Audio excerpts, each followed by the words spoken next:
Welcome to the Slop Farm. Enjoy the video. You start by powering the Swift to ACC or on, then enable Bluetooth on your phone so devices can find each other. Once done, open the car's Bluetooth or phone menu. Make sure the system is in pairing mode and not already connected to another device. If you have previous pairings that conflict, delete or forget the extra entries on your phone. Now tap Add Device or Pair New Device.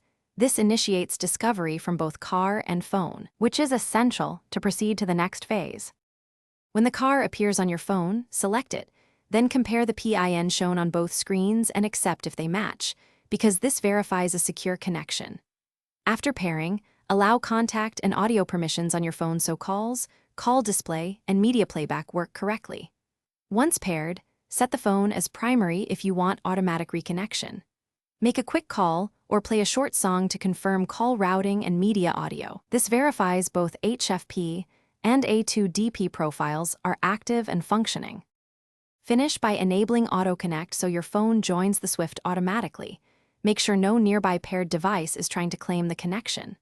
If pairing fails, restart your phone, toggle Bluetooth off and on, then reinitiate pairing. This clears transient errors. As a last resort, clear the car's Bluetooth list because accumulated entries can prevent new pairings, then repeat the pairing process. If audio or calls still fail after repairing, check phone software updates and the car's manual. Often a firmware quirk needs a simple update. Thanks for watching. Consider subscribing if we helped you today.